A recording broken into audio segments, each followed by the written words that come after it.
बात ये नहीं है कि यूजीसी में जो प्रावधान करे गए हैं उसमें जो सवर्ण है वो क्यों इतना परेशान हो रहा है। ये कोई ऐसा तो है नहीं कि नहीं, सवर्ण पहले इस प्रावधान से बाहर था और उसको अंदर ला दिया गया है। इसमें तो इतना ही है ना खाली कि अब जो ओबीसी है, ओबीसी जो पहले सवर्ण के साथ में रखा गया था कैटेगरी में, अब उस ओबीसी को एससी और एसटी के साथ में रख दिया गया है। मतलब ये है कि इसमें किसी को जो सवर्ण है उसको कुछ इसमें लाभ या हानि नहीं हुई है, बल्कि ओबीसी को इससे होने वाले नुकसानों से बचाने का काम किया गया है।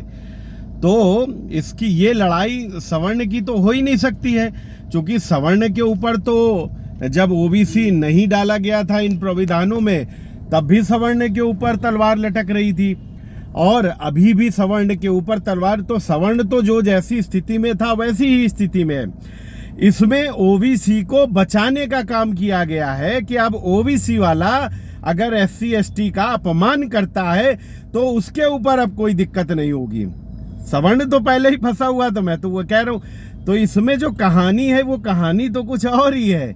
इसमें किसी को फंसाने नहीं, इसमें किसी को बचाने के लिए ये प्रावधान करे गए हैं। समझना पड़ेगा हमारे एससी और एसटी वर्ग के लोगों को कि उनके ऊपर अब ओबीसी कुछ भी करे, कैसे भी करे, कितना भी अपमान करे, आप उसका कुछ नहीं कर सकते हैं। और आप समझ लीजिए कि इस बात को कि जब जब ऐसी सरकारें आई हैं जिनमें ओबीसी को ताकत मिली है, तो उसने सबसे ज़्यादा नुकसान दलितों का ही किया है।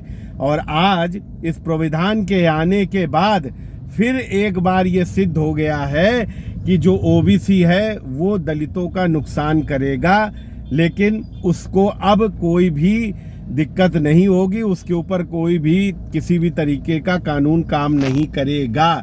इसलिए मेरे सवर्ण भाइयों, आपको परेशान होने की ज़रूरत नहीं है। आप तो पहले भी वैसे ही थे, आज भी वैसे ही हो।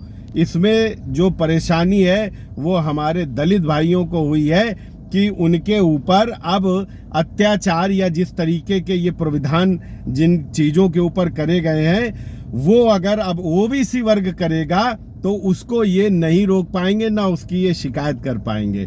जय हिंद, जय भारत।